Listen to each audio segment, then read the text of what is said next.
এবার যেই প্রাণীটা জবাই করব, ওই জবাইকৃত প্রাণীর সাথে 6টা আদব, শিষ্টাচার, সুন্নাত, আল্লাহর নবীর আদর্শ আছে 6টা, মুখস্থ করেন। 1 নাম্বার ইহসানুজ যাবহি, জবাই করার সময় ওই প্রাণীর উপর দয়া করা, ইহসান করা।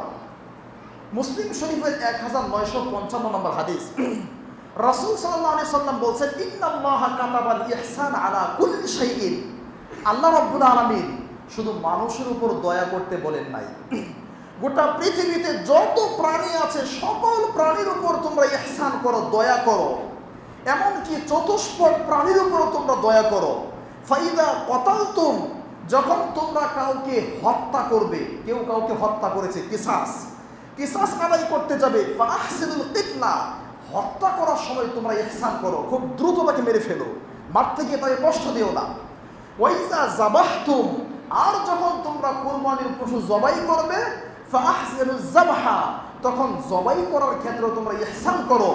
ওয়ালিউহিদ্দা আহাদুকুম শুফরাতাহু, জবাই করার সময় চাকুকে ধার করিয়ে নাও, খুব শক্তিশালী করে নাও।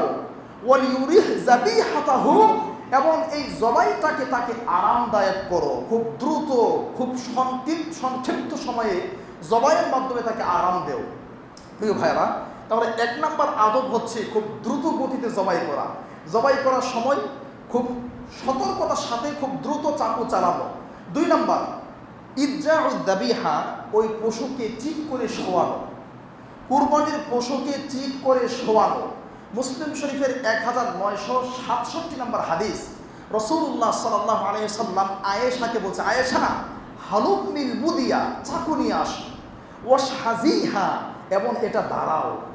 আয়েশা চাকুটা নিয়ে আসো এবং এটা ধার করিয়ে নাও। এরপরে ফাআদ যা, আল্লাহর নবী প্রাণীটাকে চিৎ করে শোয়াইলেন। এরপর বললেন, বিসমিল্লাহি আল্লাহু আকবার, আল্লাহুম্মা তাকাব্বাল মিন মুহাম্মদ ওয়া আলি মুহাম্মদ ওয়া মিন উম্মতি মুহাম্মদ, এটা বলে তিনি জবাই করলেন। আর আমরা জবাই করার সময় বলবো, বিসমিল্লাহি আল্লাহু আকবার, আল্লাহুম্মা তাকাব্বাল মিন্নি, হে আল্লাহ এটা আমার পক্ষ থেকে, ওয়া মিন আহলি, এবং আমার পরিবারের পক্ষ থেকে কবুল করুন, অথবা শুধু বিসমিল্লাহি আল্লাহু আকবার। 4 নাম্বার গেল। 4টা আমার 2টি বললাম। প্রথম হলো ইহসান করা, 2 নাম্বার প্রাণীকে চিৎ করে শোয়ানো। এবার 3 নাম্বার, রাসূলুল্লাহ সাল্লাল্লাহু আলাইহি সাল্লাম, সহিহ বুখারীর হাদিস 5558 নম্বর হাদিস, রাসূল সাল্লাল্লাহু আলাইহি সাল্লাম, আনাস রাদিয়াল্লাহু আনহু বলছেন, আল্লাহর নবী যখন প্রাণীটা জবাই করতেন তখন তিনি ওয়াসাআ রিজলাহু আলা সিফাহিহা, সিফা মানে পার্শ্ব, প্রাণীকে চিৎ করে শুয়ে প্রাণীর পার্শ্বে তার পা দিয়ে চাপ দিয়ে ধরতেন। অর্থাৎ রাসূল সাল্লাল্লাহু আলাইহি সাল্লাম প্রাণীর এক পার্শ্বে তার পা রাখতেন, যে কোনো একটা পা রাখতেন, রাখার পরে তারপর তিনি জবাই করতেন। এটা হলো 3 নাম্বার শিষ্টাচার বা 3 নাম্বার সুন্নত জবাই করার ক্ষেত্রে। 4 নাম্বার তাওজিহুল যাবিহা, অনেক মানুষ প্রাণী জবাই করার সময় খুব চেষ্টা করে কেবলামুখী করার জন্য, এদিকে প্রাণীর 12টা বেজে যাচ্ছে, তাদেরও 12টা বেজে যাচ্ছে, কিন্তু খুব চেষ্টা করছে কেবলামুখী করার জন্য। কেবলামুখী করা জরুরি নয়।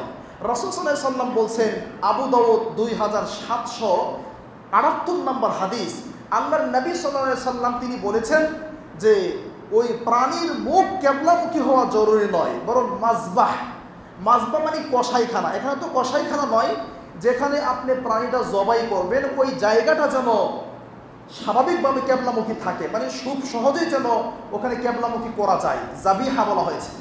প্রিয় ভাইরা, এটা মুস্তাহাব বিষয়, জরুরি না, করলে করতে পারেন, নেকি আছে। 5 নাম্বার আদব হচ্ছে বিসমিল্লাহ বলা, 6 নাম্বার আদব হচ্ছে আল্লাহু আকবার বলা। এই হলো 6টা আদব, শেষ করলাম, আলোচনা শেষের দিকে।